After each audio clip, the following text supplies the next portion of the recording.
विराज उस लाउंज का ओनर था और जब ये बात प्रतीक को पता चली तो उसे और भी ज्यादा गुस्सा आ गया था।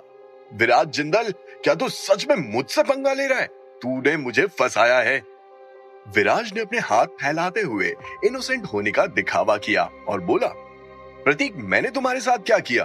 तुमने ही तो मुझे कहा था कि तुम बिल का आधा पेमेंट करना चाहते हो और उसके बाद ओरिजिनल बिल से 3 गुना ज्यादा पेमेंट करने के लिए भी तुम राजी थे।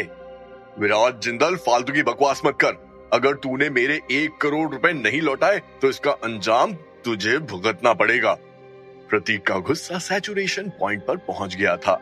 अगर प्रतीक विराज को अपने जाल में फंसा लेता तो उसे कोई दिक्कत नहीं होती, लेकिन चूंकि विराज ने प्रतीक को अपने जाल में फंसा लिया, वो भी प्रतीक के अपने ही दोस्तों के सामने, इससे प्रतीक को सबसे ज्यादा दिक्कत हो रही थी।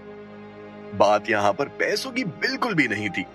बात तो यहाँ पर इज्जत और प्राइड की थी, जो प्रतीक की बुरी तरह से मटिया मेट हो चुकी थी। भाई प्रतीक, तुम किस बात का रिफंड मांग रहे हो? ये बोलते हुए विराज ने अपने मैनेजर को देखा और बोला, मैनेजर, क्या अपने लाउंज में ऐसा कोई रूल है क्या? विराज की बात सुनकर तुरंत ही मैनेजर ने जवाब दिया, आपने जो शराब पी है, क्या वो आप मुझे लौटा सकते हैं? नहीं ना, तो फिर हम भी आपको आपके पैसे नहीं लौटा सकते हैं। यू विराज, लगता है कि तू ऐसे नहीं सुधरेगा। तुझे तो मारना ही पड़ेगा, प्रतीक ने कड़क अंदाज में कहा। अच्छा, तो सुधार मुझे, ले मारना। ये बोलते हुए विराज ने अपना गाल प्रतीक के सामने रख दिया था। विराज की इस हरकत को देखते हुए प्रतीक गुस्से में इतना ज्यादा बावला हो गया था कि उसके दांतों की किट-किट की आवाज भी सुनाई दे सकती थी।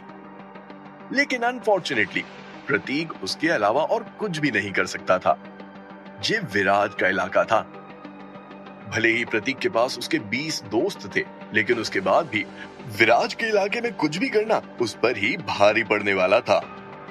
चलो, हो गया ना सबका? खाओ पियो और खिसको वाला हिसाब रखो, निकलो यहाँ से। घर जाने के भी पैसे हैं या मैं अपनी कार से सभी को घर छोड़ कर आऊं? विराज ने तंज मारते हुए एक बार फिर से प्रतीक और उसके दोस्तों की बेइज्जती कर डाली थी। विराज, ज्यादा होशियार बनने की कोशिश मत कर। आज तू अपने इलाके में खड़ा है, इसीलिए शेर बन रहा है। जानता है ना कि अपनी गली में कुत्ता भी शेर होता है, और तू कुत्ता है, शेर नहीं। आज तूने मुझे 1 करोड़ रुपए का चूना लगाया है, मैं ये भूलूंगा नहीं। तुझसे सूद समेत इसका बराबर का हिसाब लूंगा। बस तू देखता जा, अपना टाइम आएगा। गुस्से में प्रतीक जितनी भड़ास निकाल सकता था उसने निकाली और उसके बाद उस लाउंज को अलविदा कहते हुए वहां से चला गया था। प्रतीक के पीछे पीछे उसके दोस्त भी वहां से निकल गए थे। विराज का मूड आज काफी अच्छा था। बैठे बैठे उसे 55 लाख का प्रॉफिट हो गया था।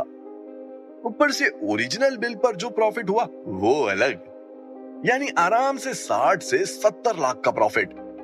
ऊपर से पीने को ब्लू लेबल स्पेशल एडिशन भी मिली। खुशी तो विराज के चेहरे पर टपक रही थी।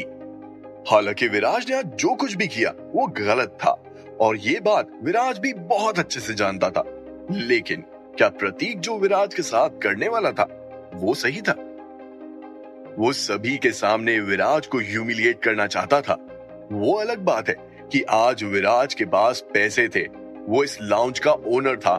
लेकिन अगर विराज के पास पैसे नहीं होते, अगर वो इस लाउंज का ओनर नहीं होता, तो विराज ओरिजिनल बिल के भी पैसे कहां से लेकर आता? बात तो एक ड्रिंक पीने की हुई थी, लेकिन यहां तो प्रतीक ने अपनी पूरी पलटन को बुला डाला था। तो क्या ये सही था? जब विराज ने ये सब सोचा तो उसे अपनी हरकतों के लिए बिल्कुल भी पछतावा नहीं हो रहा था, बल्कि वो तो खुश था क्योंकि उसने एक अमीर ज़ादे को दरवाजे का रास्ता दिखा दिया था। प्रतीक जो विराज के साथ करने वाला था, विराज ने डबल मस्का मारते हुए उसी के साथ कर डाला। हिसाब रीलोडेड। अपने लाउंज के इस मैटर को सुलझाने के बाद विराज सीधा राणेजा बिल्डिंग पहुंच गया था।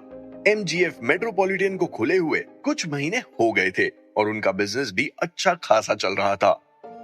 लेकिन अभी भी एमजीएफ मेट्रोपॉलिटन से उतना प्रॉफिट नहीं आ रहा था जितना उन्होंने एक्सपेक्ट किया था।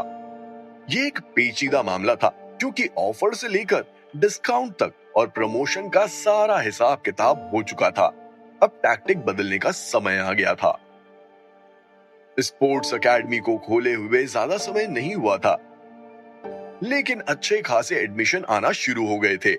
अभी स्पोर्ट्स एकेडमी से प्रॉफिट देखना थोड़ा जल्दीबाजी होगी, लेकिन जो नया नया लाउंज विराज ने स्पोर्ट्स एकेडमी के साथ खोला था, उसमें एक कांड हो गया था।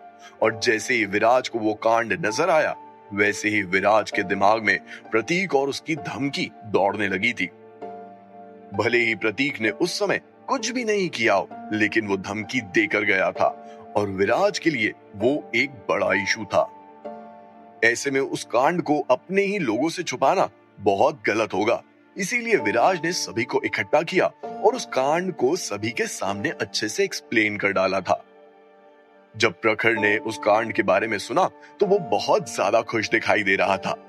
उसे प्रतीक पर हंसी आ रही थी, जो सिचुएशन का फायदा नहीं उठा पाया और जिसे ह्यूमिलिएट करना चाहता था, उसकी जगह सभी के बीच खुद ही ह्यूमिलिएट हो गया। और तो और उसे 1 करोड़ रुपए का चूना भी लग गया था। एक तरफ प्रखर का ऐसा अंदाज था तो दूसरी तरफ से विराज को एक नसीहत दी गई। विराज, तुम्हें इन लोगों को प्रोवोक करने की कोई जरूरत नहीं है। मानती हूँ कि उन लोगों ने तुम्हारे साथ गलत करने की कोशिश की और गलत भी किया, लेकिन तुमने भी तो उन्हें चीट ही किया है। अब ऐसे में उनका तुम्हें धमकी देना वाजिब है। अब वो लोग तुमसे बदला निकालने का देखेंगे। हमें लोगों की नजरों में क्यों आना है? मार्केट में दुश्मनी क्यों बढ़ानी है? जानवी की बात सुनकर कुछ देर तक विराज सोचने लगा था और उसके बाद हेल्पलेसली उसने भी अपना सर हिला दिया था। अपनी जिंदगी में इतना कुछ भुगतने के बाद में विराज का ऐसे लोगों के लिए इंप्रेशन बिल्कुल भी अच्छा नहीं था। और जो विराज के साथ ऐसा करना चाहता था, उन्हें विराज अब एक अच्छा सबक सिखाना चाहता था। लेकिन जानवी की बात में भी सच्चाई थी। वैसे भी हर जगह विराज के दुश्मन थे। दुश्मनी की लिस्ट अगर बनाई जाए तो उसमें 40 से ज्यादा नाम होंगे, और अगर दोस्ती की लिस्ट बनाई जाए तो उसमें 5 से भी कम। ऐसे में विराज का लो रहना ही उसके लिए और जानवी की कंपनी के लिए अच्छा था। दूसरी बात, विराज ये भी जानता था कि जानवी को उसकी बहुत फिक्र है और उसी वजह से जानवी ने विराज को वो नसीहत दी थी। पिछली बार जो कुछ भी हुआ था, उस वजह से जानवी के मन में डर और भी ज्यादा बैठ गया था। जानवी ने विराज की हालत को बहुत करीब से देखा था। विराज के घाव देखकर भला जानवी को दर्द क्यों नहीं होता? विराज उसका प्यार था। और एक बार फिर से प्रतीक की धमकी ने जानवी को हिला के रख दिया था। लेकिन विराज ने जानवी को संभाला और उसे प्रॉमिस किया कि वो आगे से किसी को प्रोवोक नहीं करेगा। आधी रात तक विराज की पलटन एमजीएफ मेट्रोपॉलिटन और स्पोर्ट्स एकेडमी के प्रमोशन, ऑफर और डिस्काउंट की टैक्टिक पर चर्चा करती रही। और जब सभी लोग थक गए तो विराज भी सोने के लिए गुलमोहर गार्डन की तरफ निकल गया था। अगले कुछ दिनों तक विराज और उसकी पलटन ने सारा ध्यान काम में लगाए रखा, लेकिन एक चीज जो छूट रही थी। Any guesses? सिंपल है यार, वेकेशन। विराज और उसकी पलटन को वेकेशन लिए अरसा हो गया था। आखिरी बार विराज ने लोनावला का वेकेशन लिया था जब उसने रुपेश सिंघल को बर्फ के पानी में डाल दिया था। लेकिन उस वक्त प्रखर, सनी और शालिनी उसके साथ नहीं थे। हालांकि जानवी उसके साथ थी, लेकिन जानवी और विराज ने उस वक्त तक अपने रिश्ते को सभी से छुपा के रखा था। हालांकि उनका रिश्ता अभी भी छुपा हुआ ही था, लेकिन क्लोजनेस अब कुछ ज्यादा बढ़ गई थी। चूंकि ये वीकेंड था, इसीलिए शालिनी की भी पढ़ाई खराब नहीं होने वाली थी। विराज और उसकी पलटन ने 2 दिन का माथेरान का टूर प्लान किया। माथेरान एक छोटा सा हिल स्टेशन जो चारों तरफ से ग्रीनरी और पहाड़ों से ढका हुआ है। सुसाइड पॉइंट, इको पॉइंट और हॉर्स राइडिंग के साथ साथ और भी कई सारी एक्टिविटीज हैं जो शालिनी को बहुत पसंद आने वाली थी। अगर सही मायनों में देखा जाए तो ये विराज का भी एक तरीके से पहला ट्रिप ही था। बचपन में विराज को घूमने का कोई मौका नहीं मिला।